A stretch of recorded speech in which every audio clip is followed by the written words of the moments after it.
Happy thoughts, आप सभी को शुभेच्छा। एक्जोटिक गाइडेंस यूट्यूब चैनल की ओर से मैं डॉक्टर प्रवीण शर्मा आप सभी का बहुत बहुत हार्दिक स्वागत करता हूं। उम्मीद है कि आपके जो पूर्व में प्रश्न पत्र हो चुके हैं, जो क्वेश्चन पेपर हो चुके हैं, जो एग्ज़ाम हो चुकी है, बहुत ही शानदार रही होगी। इस वीडियो के निर्माण का प्रमुख उद्देश्य 26 और 27 जुलाई को होने वाले आपके आधार पाठ्यक्रम के जो विषय के प्रश्न पत्र रहेंगे उसके बारे में आपको गाइडेंस प्रदान करना है। चूँकि आप ज़िंदगी में प्रथम बार OMR शीट के माध्यम से यह परीक्षा देने जा रहे हैं, तो कौन कौन सी सावधानियां रखना है, इस वीडियो में हम दो पार्ट में डिस्कशन करेंगे। एक तो इन्विजिलेटर का पार्ट रहेगा। इन्विजिलेटर बोले तो जो आपके कक्ष में प्राध्यापक रहेंगे, जो आपके कक्ष में टीचर रहेंगे, वो क्या क्या अनाउंसमेंट करेंगे, वह पार्ट। और दूसरा पार्ट रहेगा आपके और का पार्ट, जिसमें आपको OMR शीट को कैसे फिलअप करना है और कौन कौन सी सावधानियां रखना है उसमें। इसका विशेष रूप से आपको इंस्ट्रक्शंस जो दिए जाएंगे इन्विजिलेटर्स के द्वारा, उन पर भी हम लोग डिस्कस करेंगे। तो बहुत ही केयरफुली पूरे वीडियो को ध्यान से देखिएगा, वीडियो के किसी पार्ट को स्किप मत कीजिएगा। और हाँ, यदि आपने चैनल को सब्सक्राइब नहीं किया है तो चैनल को तुरंत सब्सक्राइब कर दीजिए और बेल आइकन को भी पुश कर दीजिए, ताकि इस प्रकार के जो महत्वपूर्ण वीडियो हैं वो आपको समय समय पर तुरंत मिलते रहें, जैसे ही अपलोड हो वैसे ही।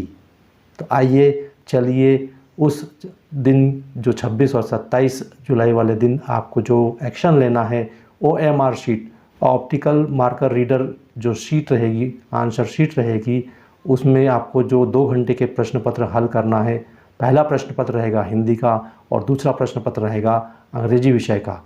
फिर ऐसे ही 27 तारीख को आपको एग्ज़ाम देना है। 2 घंटे की कुल एग्ज़ाम है, तो उसमें क्या एक्शन लेना है उसको हम देख लेते हैं। विद्यार्थियों, यहाँ पर आपको एग्जामिनेशन कंडक्शन यानी कि परीक्षा के संचालन के विषय में देवी अहिल्या विश्वविद्यालय द्वारा जारी किए गए निर्देश अंग्रेजी भाषा में दिखाई दे रहे हैं। आप चिंता न करें, मैं हिंदी और अंग्रेजी दोनों में ही आपको गाइडेंस दूंगा। कुल 11 पॉइंट्स जो हैं इन्विजिलेटर्स के लिए, यानी कि आपके परीक्षा कक्ष में जो प्राध्यापक मौजूद रहेंगे उनके लिए इंस्ट्रक्शंस दिए गए हैं, उनके लिए क्या क्या निर्देश दिए गए हैं उसको मैं रीड करता हूँ और हिंदी में भी आपको समझाते हुए चलूँगा। तो जो सबसे पहले वाला एक्शन लिया जाएगा इन लोगों के द्वारा, distribution of self practice OMR sheet to students. आप लोगों को जैसे ही आप कक्ष में प्रवेश करेंगे आपको OMR शीट प्रदान कर दी जाएगी, जिस पर आंसर को गोला काला करना है। फिर make announcement of instructions to fill OMR sheet और रिस्पॉन्स शीट। फिर उसके द्वारा इन्विजिलेटर के द्वारा OMR शीट को भरने के लिए आपको इंस्ट्रक्शंस दिए जाएंगे। नंबर 3 पे आता है distribution of OMR sheet response sheet to student for subject 1।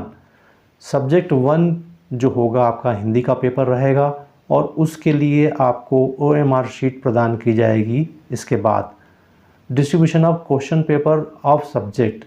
OMR sheet देने के बाद आपको दी जाएगा क्वेश्चन पेपर, दिया जाएगा क्वेश्चन पेपर फर्स्ट सब्जेक्ट का दिया जाएगा। नंबर 5 पे आता है डिस्ट्रीब्यूशन ऑफ OMR शीट और response sheet to student for subject second. OMR sheet एक और दी जाएगी आपको, और वह सेकंड नंबर का जो सब्जेक्ट रहेगा उसके लिए दी जाएगी और 15 मिनट पहले दी जाएगी। जब फर्स्ट पेपर समाप्त होने वाला रहेगा उसके 15 मिनट पहले आपको दी जाएगी second OMR sheet second paper के लिए। यानी कि जब आपकी एग्ज़ाम स्टार्ट होगी 7 बजे, तो 7:45 पर आपको दूसरी OMR शीट प्रदान की जाएगी सेकंड पेपर के लिए, यानी कि अंग्रेजी के पेपर के लिए। फिर collection of OMR sheet of subject first after completion of 1 our.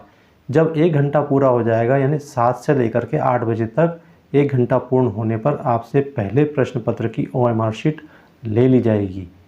Collection of OMR sheet of subject first after completion of first hour. फिर उसके बाद distribution of question paper of subject second subject जो रहेगा अंग्रेजी का, वो question paper आपको अब दिया जाएगा। Announcement to fill OMR sheet. OMR sheet को फिल करने के लिए आपको अनाउंसमेंट बताए जाएंगे। फिर नेक्स्ट आता है collection of OMR sheet answer sheet by control room for docketing and parcelling. अब कंट्रोल रूम के पास ले जाकर के इन्विजिलेटर के द्वारा वो OMR शीट सबमिट की जाएंगी। फिर वहाँ पर उनको डॉकेट में बंद करके उनकी पार्सलिंग की जाएगी, मतलब पार्सल बनाया जाएगा उनका। फिर नेक्स्ट आता है collection of OMR sheet, response sheet of subject second at the end of the submission in control room for docketing and parcel. जब सेकेंड पेपर समाप्त हो जाएगा तो इन्विजिलेटर के द्वारा कंट्रोल रूम में OMR शीट डॉकेटिंग के लिए और उसको पैक करने के लिए दिया जाएगा। Invigilator are required to verify the roll number and paper code circled darkened by student on OMR carefully। ये विशेष ध्यान रखना है इन्विजिलेटर को कि जो इसका रोल नंबर है स्टूडेंट्स का और जो पेपर का कोड है वो स्टूडेंट के द्वारा व्यवस्थित रूप से काला कर दिया गया है, उसको गोले में पूरा गोला पूर्ण रूपेण काला कर दिया गया है। इस बात का जो इन्विजिलेटर रहेंगे, जो प्रोफेसर रहेंगे रूम में, उनको विशेष रूप से चेक करने के लिए ध्यान रखना है। Invigilator have to completely fill the invigilator's detail form along with OMR sheet, serial number and roll number। Invigilator को सीरियल नंबर और रोल नंबर के अकॉर्डिंग भी उसको OMR शीट को कंप्लीट करना है जो कि उनको प्रदान की गई है। तो ये जो इन्विजिलेटर के इंस्ट्रक्शंस थे मैंने आपको पढ़ करके सुनाए हैं। और पहले फर्स्ट पेपर का आपको मिलेगा OMR शीट, फिर उसके जब फर्स्ट पेपर समाप्त होने के 15 मिनट रह जाएंगे तब आपको सेकेंड पेपर का OMR शीट दिया जाएगा और 1 घंटे बाद फर्स्ट पेपर का OMR शीट कलेक्ट कर लिया जाएगा। अब लेते हैं कि आपके पार्ट पर आपको कौन कौन सी सावधानियां रखना है, उनको देख लेते हैं। इसको आप बहुत ही ध्यान से इन्विजिलेटर्स के द्वारा जो अनाउंसमेंट किया जाएगा, जो घोषणाएं की जाएंगी, जो इंस्ट्रक्शंस दी जाएंगी, इंस्ट्रक्शंस टू बी अनाउंस्ड, जो घोषणाएं की जाएंगी उसमें सबसे पहला आता है use only blue black ball point pen to fill the circle. केवल काले अथवा नीले बॉल पॉइंट पेन का ही उपयोग गोलों को काला करने के लिए उपयोग में। ध्यान रखिएगा आपको केवल बॉल पॉइंट पेन लाना है, जो रिफ़िल होती है वो वाला point pen. Use only blue और ब्लैक के काला भी हो सकता है या नीला भी हो सकता है। Pen to fill the circle, गोलों को काला करने के लिए केवल काले अथवा नीले रंग के स्याही के बॉल पॉइंट पेन को ही उपयोग में लाना है। Use of pencil, gel pen and ink pen is strictly prohibited. यानी कि जेल पेन का, पेंसिल का और स्याही वाले पेन का उपयोग पूर्णतः निषेध है। उसका उपयोग गोलों को काला करने के लिए नहीं करना है। Circle should be darkened completely and properly. गोलों को पूर्ण रूप से, पूर्णतया काला करना है। कहीं भी कोई हिस्सा गोलों का काला करने से छूटना नहीं चाहिए। अर्थात कहने का आशय ये है कि पूरा गोला काला होना चाहिए। Cutting and erasing on this sheet is not allowed. इस शीट पर जो OMR शीट आपको दी जाएगी उस पर काटापीटी करना या किसी प्रकार से रबर का उपयोग करना मिटाने के लिए वो अलाउड नहीं होगा। Do not use any stray marks on the sheet. Sheet पर किसी भी प्रकार का निशान या स्ट्रे मार्क्स नहीं लगाना है।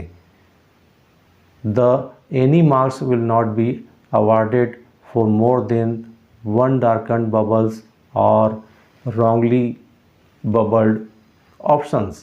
यानी आपने यदि किसी गोले को गलत काला किया है या फिर एक से ज़्यादा गोले काले कर दिए हैं तो उसके लिए आपको कोई अंक प्रदान नहीं किए जाएंगे, कोई नंबर नहीं दिया जाएगा। इसके लिए आपको 0 नंबर दिए जाएंगे।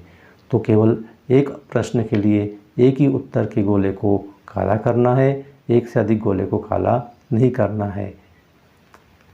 Make correct entries and darken the circle of roll number, paper code and other information on OMR sheet। OMR sheet पर आपको बहुत ही ध्यानपूर्वक देखना है कि आपको जो भी प्रविष्टियाँ करना है, उनके जो सर्कल काले करना है, उसमें सबसे पहले नंबर पर रहेगा क्वेश्चन पेपर का कोड नंबर और उसके बारे में जो भी जानकारी आपको मांगी गई है, जो कि न्यूमरिक रहेगी, न्यूमरिक यानी अंकों में रहेगी, उसके हिसाब से आप गोलों को काला करना है। Proper code printed on question paper, it is numeric value only to be darken. यानी कि जो क्वेश्चन पेपर है उसका कोड क्वेश्चन पेपर पर लिखा हुआ है, उसी कोड को जो कि अंकों में दिया गया है आपको अंकों को ही काला करना है। The sheet should not be folded और क्रस्ड। शीट को तोड़ा मरोड़ा नहीं जाना चाहिए। Meaning of option A B C D is to be consider as अ ब स द रेस्पेक्टिवली। जो ए बी सी डी के ऑप्शन हैं उनको अ ब स द के रूप में मान्यता प्रदान की जाएगी। Meaning of options A B C D is to be consider as अ ब स द respectively. No cancelling replacing of OMR sheet for wrong mark circle. यदि आपने गलत गोले काले किए गए हैं, आपके द्वारा गोलों को गलत रूप से काला किया गया है, तो उसके लिए आपको कोई नई आंसर शीट प्रदान नहीं की जाएगी और न ही कोई बदली जाएगी। No cancelling replacing of OMR sheet for wrongly marked circle. Must practice in the given part below filling the OMR sheet. OMR sheet का नमूना नीचे दिया गया है, उसके हिसाब से आपको प्रैक्टिस करना चाहिए। Use of any irrelevant material will be registered as a UFM case. यानी आप कोई भी असंबद्ध सामग्री का प्रयोग करते हैं तो आपका यूएफएम का अनफेयर मीन्स का प्रकरण दर्ज किया जाएगा, आपका केस बनाया जाएगा। नीचे आपको दिखाई दे रहा है, गोलों को काला करने के लिए आपको क्रॉस के सिंबल का यूज़ नहीं करना है, ये रॉन्ग मेथड है। जैसा कि स्क्रीन पर आपको दिखाई दे रहा है, इस तरह से गोले काला नहीं करना है, क्रॉस का चिन्ह भी नहीं लगाना है। रॉन्ग मेथड यदि है, राइट का चिन्ह लगाया गया है तो वो रॉन्ग मेथड है, और यदि गोला आधा अधूरा काला किया गया है तो भी रॉन्ग मेथड है। तो आधा अधूरा काला किया गया गोला, राइट का चिन्ह लगाया गया गोला और क्रॉस का चिन्ह लगाया गया गोला, ये सभी रॉन्ग मेथड है। तो सही मेथड क्या है? सही मेथड आपको यहाँ दिखाई दे रही है। इस तरीके से गोले को काला करना है आपको।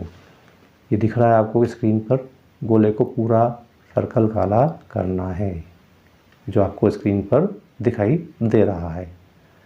तो इस तरीके से आप जो हैं गोलों को काला करेंगे। तो ये अनाउंसमेंट है जो आपको विशेष रूप से ध्यान रखना है। पेपर का कोड नंबर और आपका रोल नंबर विशेष रूप से आपको ठीक प्रकार से बबल काले करना है। 1 है तो 1 के नीचे वाला, 2 है तो 2 के नीचे वाला, 3 है तो 3 के नीचे वाला गोला काला करना है। एक एग्जाम्पल देखेंगे और उसके बाद इस वीडियो को फिनिश करेंगे। यहाँ पर आपको ओएमआर शीट का एक अभ्यास पत्रक दिखाया गया है जिसमें ABCD लिखा हुआ है। यदि क्वेश्चन नंबर 1 में ए आंसर राइट है तो ए के गोले को काला करना है। क्वेश्चन नंबर 2 में यदि सी का आंसर राइट है तो सी वाले गोले को काला करना है। तो इस तरीके से गोले को हम काला करेंगे। अब यहाँ पर आपको रेक्टेंगल बॉक्स दिखाई दे रहे हैं, यानी आपको आयताकार चौकोर बॉक्स दिखाई दे रहे हैं। उन बॉक्सों को देखें आप, उसमें आपको अपना रोल नंबर लिखना है। मान लीजिए आपका रोल नंबर 1 2 3 4 5 6 है, तो उसमें 1 2 3 4 5 6 आपको लिखना है और फिर 1 के सामने वाला गोला, फिर नेक्स्ट में आपको 2 के सामने वाला गोला, उसके बाद 3 के सामने वाला गोला, फिर 4, फिर 5, फिर 6, ऐसे उनके सामने वाले गोलों को काला करना है। गोलों को 1 बाय 1 काला करना है। जैसे जैसे आप उसको आयताकार बॉक्स में आपने लिखा है वैसे वैसे उनके नीचे वाले गोलों को आपको काला करना है। एक सीधी लाइन में गोलों को काला, खड़ी सीधी रेखा में आपको गोलों को काला नहीं करना है। और इन गोलों को 1 बाय 1, जैसे 2 3 4, तो उससे 2 के सामने के नीचे का गोला जो आपने रोल नंबर लिखा है उसके हिसाब से आपको गोलों को काला करना है। या रोल नंबर के सर्कल को डार्क करने के लिए विशेष रूप से इन बातों को ध्यान में रखना है। तो ये महत्वपूर्ण इंस्ट्रक्शन आपको दिया गया है, इसके बारे में आपको विशेष रूप से तैयारी रखना चाहिए और असावधानी नहीं रखना चाहिए। सावधानी पूर्वक गोलों को काला करना चाहिए। आपकी एग्ज़ाम बहुत अच्छी जाए, इसके लिए आप सभी को शुभकामनाएं। और अगले वीडियो में आपसे फिर मुलाकात होगी। तब तक के लिए take care, happy thoughts, good bye.